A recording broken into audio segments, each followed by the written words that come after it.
Fate the Unholy Trinity is an immensely popular game at the moment.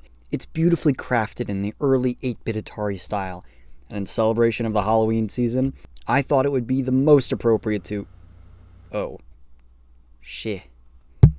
That's a lot of money. That's like more than Fallout New Vegas. Shit. Alright, what's free? Well, guess that'll do.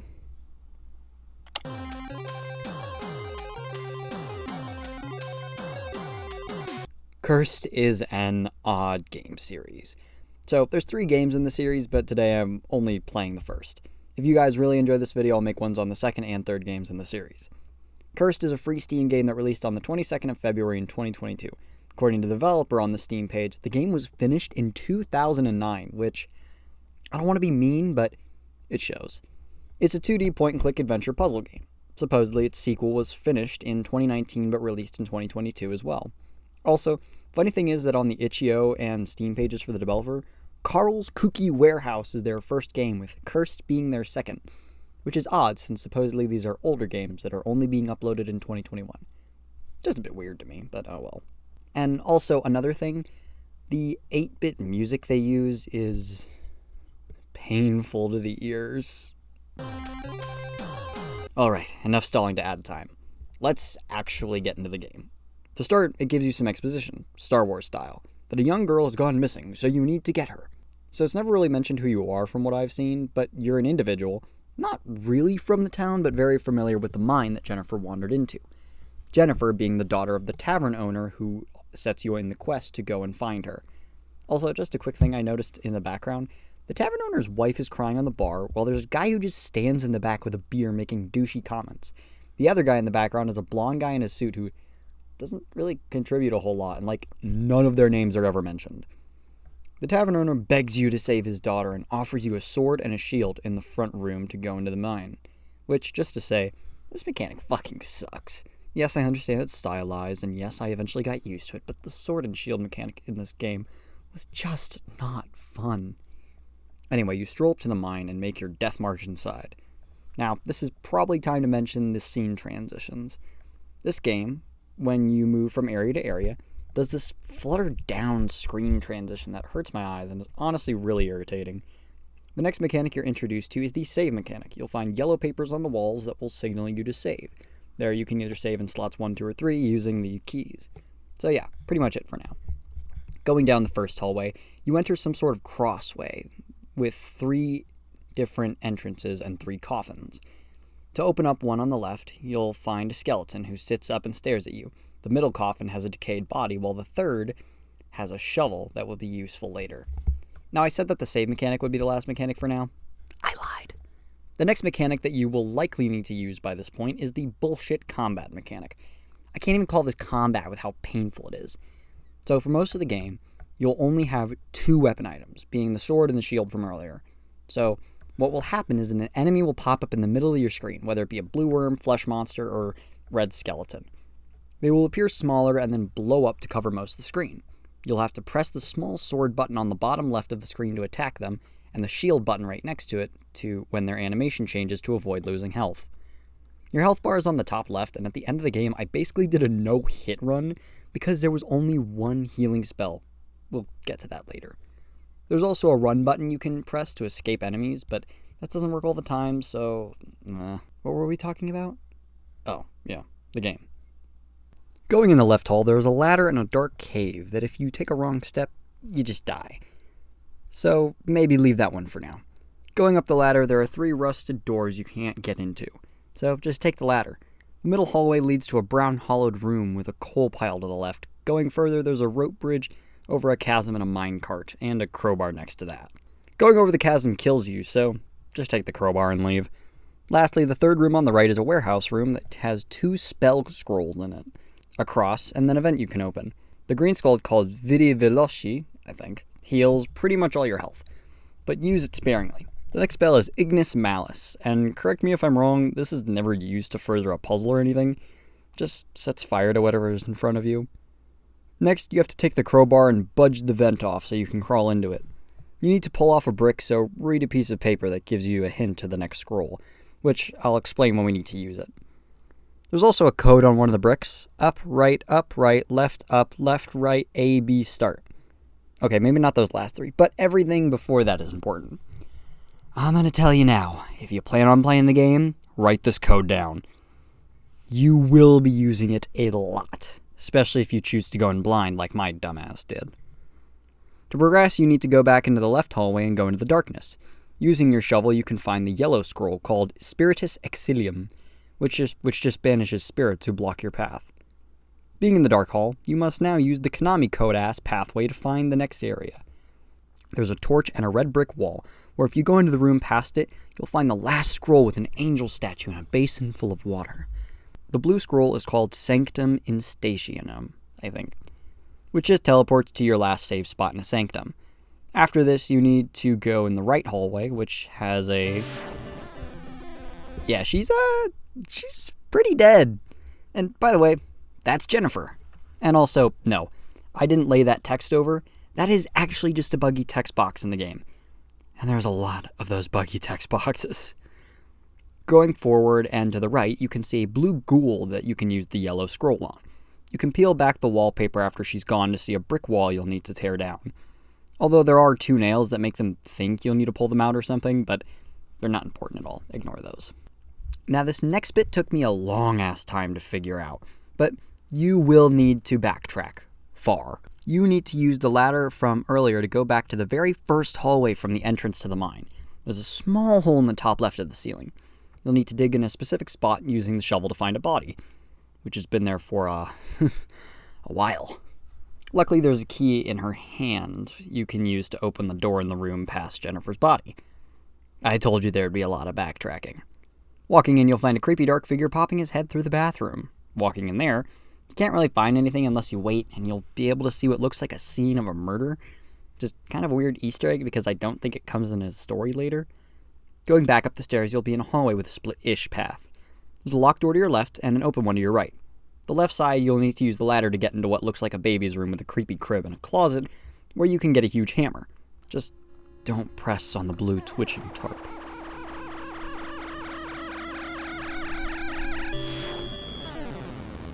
Going to the right, however, you'll find a room with multiple crystal balls, with one smashed on the ground. Looking into them, you can see various scenes from an empty to a skeleton in the crypt being gone to the one lady standing up from the hole she was in. The last thing you can see is a weird-ass flesh monster looming over the smashed crystal ball to your left. Trying to leave will get you into a fight with said flesh monster. In fighting the flesh monster, I'll give you a tip. When he changes his animation state to attack, count in your head to 2, and then hold up your shield. Do it too early, and he'll get a hit on you. Do it too late, and you won't be able to get your shield up at all. Almost all the enemies in the game have a timer like this, but sometimes it's in slight variation. But it never lasts longer than 2 seconds. Minus one exception we'll get to later. Anyway, after killing him, you'll get another yellow scroll. But only take it after you finish the first, as scrolls don't stack. Next, you'll need to go back to the room with the ghoul where you need to take the wall down with the sledgehammer you found. And you'll find yourself in a giant palace-like hallway. Walking further, you'll find a creepy Satan statue that looks like that one meme of the boob inspector. Yeah, I'm...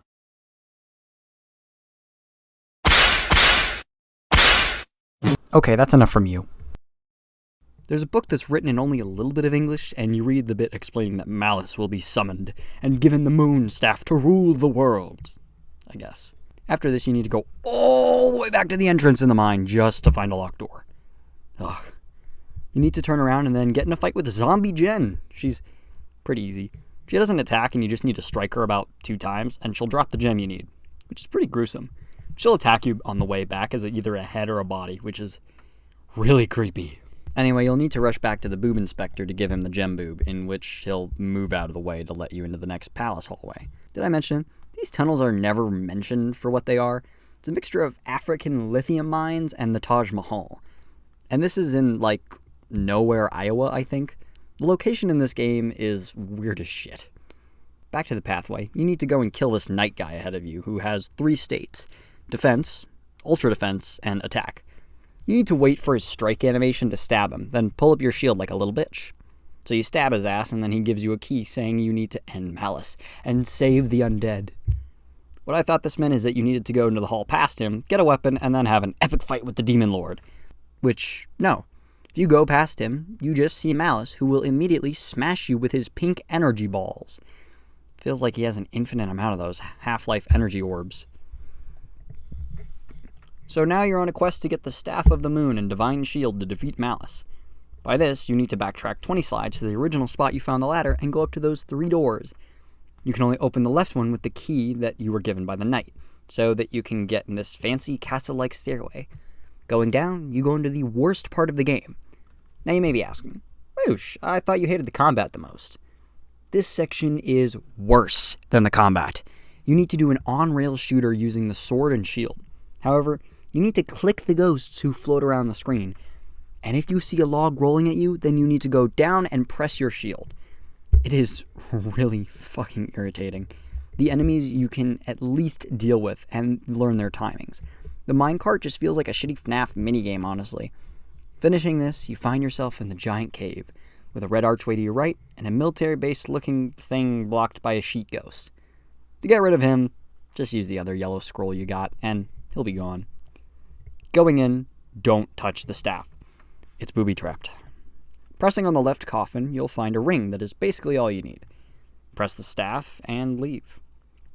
Then you go back through the red archway that brings you back to the Konami code vent from earlier, which makes me ask, why the fuck couldn't we get there before? Anyway, going all the way back to Malice's room, you can finally fight him, which is really disappointingly easy, actually. He's easier than literally every other enemy in the game.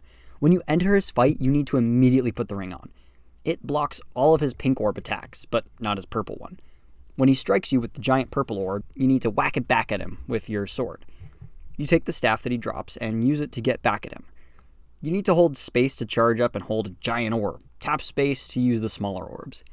When you have the staff, you need to wait for Malice to fly up and swoop down to attack. Use the big ball to stun him and the small balls to attack him. You can finish the fight in about 2 to 4 cycles, and he's gone. Before I mention the ending, can I just say, Malice looks sick as fuck. He's a Dark Lord made of magma rock and looks so fucking cool. I love his design. He kind of looks like that, what is it called, a Malorog from Lord of the Rings? I don't know. Anyway, the player laments on his journey, wishing that if he had just been able to save Jen's life, in which the staff shines and you wake up in a field outside of town next to a body. It's Jennifer, and she's alive. She doesn't remember anything that happened after she entered the crypt, and you bring her back home so she can reunite with her parents. Leaving out the whole dead body thing.